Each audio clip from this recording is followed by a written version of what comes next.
दोस्तों, मैं डॉक्टर जाहिदा आपका बहुत बहुत स्वागत करती हूँ मेरे चैनल में। दोस्तों, अगर आप मेरे चैनल पर नए हैं तो प्लीज़ इसको सब्सक्राइब कर लें। आज का हमारा विषय है पसीना। पसीना इसलिए आता है कि हमारी बॉडी का जो शरीर का टेम्परेचर होता है वो नॉर्मल रहे, कूल रहे, रेगुलेट करके रहे। और थोड़े से टॉक्सिन्स जो होते हैं हमारे शरीर में वो हमारी त्वचा के दौरान शरीर से बाहर निकल जाए पसीने की शक्ल में। लेकिन दोस्तों, जब यही पसीना हद से ज़्यादा निकलता है तो इसको हम एक्सेसिव स्वेटिंग या फिर मेडिकल टर्म्स में हाइपरहाइड्रोसिस कहते हैं।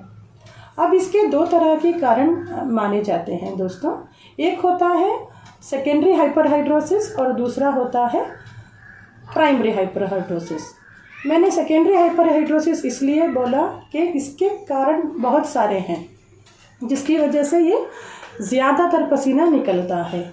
फॉर एग्ज़ाम्पल, अगर आपने बहुत सारा एक्सरसाइज कर ली तो सारे शरीर में पसीना निकल आता है, या फिर ज़्यादा बुखार है, या फिर बाहर ज़्यादा गर्मी है, या गर्मी की वजह से शरीर में पसीना निकलने पूरे शरीर में पसीना निकलता है, या फिर चंद बीमारियां हैं जैसे कि डायबिटीज़ है जिसमें ग्लाइसेमिक हाइपोग्लाइसीमिया हो जाता है, उसकी वजह से पसीना निकलना लगता है, या फिर थायराइड के डिसऑर्डर जैसे कि हाइपरथायराइडिज्म होता है, या फिर मेनोपॉजल वुमेन होते हैं जिनकी माहवारी अगर बंद होने वाली है या फिर बंद हो चुकी है तो भी इनके सारे शरीर में पसीना आता है जिसको हम हॉट फ्लैशेस कहते हैं। तो इस तरह हमको सेकेंडरी हाइपरहाइड्रोसिस में बहुत सारे कारण मिल जाते हैं कि क्यों हो रहा है पसीना।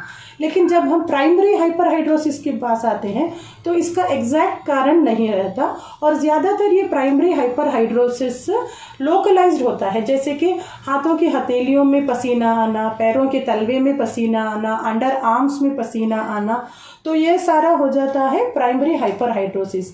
दोस्तों, माना जाता है कि प्राइमरी हाइड्रोसिस जेनेटिक भी होता है कि अगर आपके पेरेंट्स को कुछ प्रॉब्लम ऐसी हुई है तो आपको भी हो सकती है। तो प्राइमरी हाइपरहाइड्रोसिस तो बहुत ज़्यादा तकलीफ देता है लोगों को, जैसे कि आमतौर पर वो सोशल मीटिंग में हैंड शेक नहीं कर सकते, या फिर कोई ऑब्जेक्ट्स हैं, कोई चीज़ें हैं जिसको पकड़ने के लिए ग्रिप नहीं मिलती, और इसकी वजह से थोड़ा उनका कॉन्फिडेंस लेवल लो हो जाता है। तो चलिए दोस्तों, अभी देखते हैं कि इसको अभी पसीना ज़्यादा आ रहा है तो इसको कैसे डे टू डे लाइफ में मैनेज करें। पहले तो ज़्यादा पानी पीना पड़ेगा। ज़्यादा का मेरा मतलब है कि 2 से 3 या 4 लीटर पानी पीना पड़ेगा। दूसरा है कि ज़्यादा स्पाइसी जैसे कि बहुत सारी गर्म चीज़ें या फिर ज़्यादा तीखी चीज़ों का इस्तेमाल कम करना पड़ेगा। ज़्यादा चाय, कॉफ़ी, उन सब चीज़ों को थोड़ा कम करना पड़ेगा, और शराब और तंबाकू का सेवन बंद करना पड़ेगा।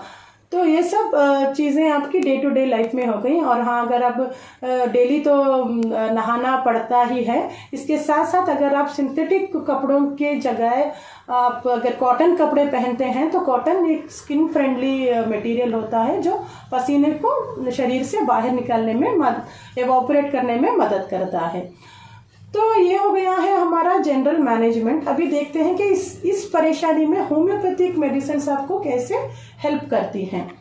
होम्योपैथी में सिर्फ हम लोग पसीना एज ए लोकल सिम्टम नहीं देखते, यहाँ पर पसीने के कारण क्या है, किस लिए पसीना आ रहा है। जैसे मैंने आपको बताया कि सेकेंडरी हाइपरहाइड्रोसिस में कुछ कारण होते हैं उसकी वजह से पसीना आता है, जैसे कि आपको बुखार हुआ है तो बुखार का अगर आप इलाज करेंगे तो अपने आप पसीना आना बंद हो जाएगा, या फिर आपको डायबिटीज़ की शिकायत है, या फिर आपका थायराइड की प्रॉब्लम है, या फिर आपको मेनोपॉजल के प्रॉब्लम्स हैं, या फिर ऐसे ही बहुत सारे प्रॉब्लम्स होते हैं जिसकी वजह से जनरलाइज बॉडी में पसीना पूरे शरीर में आता रहता है।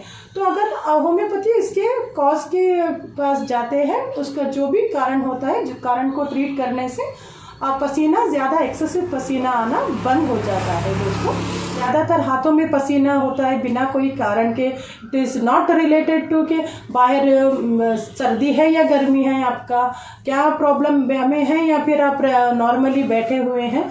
तो ये पेशेंट को सिम्टम सिमिलैरिटी के बेसिस पे हम लोग देख के कुछ दवाइयाँ होती हैं जो उनका as a patient as a general individualize करके दवाइयाँ देने से होम्योपैथिक इनका ये परेशानी दूर होती है। तो मैं आज आपको चंद होम्योपैथिक दवाइयाँ बताऊंगी। वैसे तो होम्योपैथी बहुत वास्ट एरिया है, लेकिन इसमें यहाँ पे जस्ट आपको एक आइडिया आने के लिए थोड़े होम्योपैथिक मेडिसिन मैं यहाँ पे मेंशन करूँगी जो इस परेशानी को दूर होने में मदद करती हैं। इसमें सबसे पहली मेडिसिन है दोस्तों साइलेशिया। साइलेशिया के पेशेंट ऐसे होते हैं कि उनको पसीना ज़्यादातर हाथों की हथेलियों में, पैरों के तलवे में और अंडर आर्म्स में बहुत होता है, और ये पसीना उनको लगातार आता रहता है और बहुत थोड़ा ऑफेंसिव पसीना रहता है, थोड़ी बदबूदार पसीना होता है। और ये पेशेंट्स के नाखूनों पे भी थोड़े थोड़े वाइट स्पॉट्स नज़र आएंगे। और इनका जनरल सिम्टम्स क्या रहेगा कि ये कोई भी शार्प ऑब्जेक्ट देखते हैं, पिंस वगैरह देखते हैं, तो उसको कलेक्ट करने में लगे रहते हैं, और इनका जो एसिमिलेशन होता है उसका पावर भी थोड़ा कम रहता है। अगर ये सब सिम्टम्स मिल रहे हैं तो हम लोग साइलेशिया मेडिसिन है इसको हम प्रिस्क्राइब करते हैं। दूसरी मेडिसिन है कैलकेरिया कार्ब। कैलकेरिया कार्ब के पेशेंट्स देखने में बहुत चब्बी रहते हैं और उनको थोड़े से काम करने से ही पसीना ज़्यादा निकलना शुरू हो जाता है, और उनको ज़्यादातर पसीना माथे पे आता है, सर पे आता है। जब भी वो सोते हैं तो उनके तकिए के आसपास सारा पसीने से तकिया भीग जाता है। तो इन पेशेंट्स में एक यूनिक कैरेक्टर होता है कि ये बहुत ज़्यादा उबले हुए अंडों को पसंद करते हैं, खाना पसंद करते हैं, और मीठा खाना बहुत पसंद करते हैं। तो और इनका जो पसीना होता है वो थोड़ा सार स्मेलिंग, यानी कि खट्टी सी स्मेल होती है इस पसीने में। तो ये हो गए थोड़े यूनिक फीचर्स कैलकेरिया कार्ब की जो मेडिसिन है उस पेशेंट्स में। और तीसरी मेडिसिन है दोस्तों मर्क्यूरियस। मर्क्यूरियस के पेशेंट्स में ये पेशेंट्स क्या होते हैं कि बहुत इनमें बदबूदार पसीना आता रहता है और सारा शरीर पे पसीना यहाँ पे आता है, और दिन हो या रात, और ज़्यादातर रात में पसीना जब भी सोते हैं तो बहुत ज़रा सारे कपड़े भीग जाते हैं, ऐसे पसीना आता रहता है। और पसीने की वजह से इनमें बहुत सारा वीकनेस और निढालपन नज़र आता है, और इसके साथ साथ उनके मुंह से भी लार बहुत निकलती है। तो ये हो गया मर्क्यूरियस के सिम्टम्स, जो अगर ये मैच हो रहे हैं तो हम लोग मर्क्यूरियस दवाई दे सकते हैं। और चौथी मेडिसिन है दोस्तों कैलेडियम। कैलेडियम के पेशेंट्स में क्या होता है कि उनका पसीना ऐसे निकलता है जैसे एक स्वीटिश उसमें स्मेल रहती है, तो उसकी वजह से मक्खियाँ उनके आसपास जब भी वो ज़्यादा पसीना करते हैं तो भिन भिनाती रहती हैं। और पांचवी मेडिसिन है जेल्सीमियम। जैसे कि मैंने बोला कि थोड़े यंग अडल्ट में, बच्चों में जब भी एग्ज़ाम को कुछ हो रहा जाने का है या फिर इंटरव्यूज अटेंड करना है, तो उनकी घबराहट की वजह से, नर्वसनेस की वजह से उनके हाथों में या शरीर में पसीना ज़्यादा आने लगता है।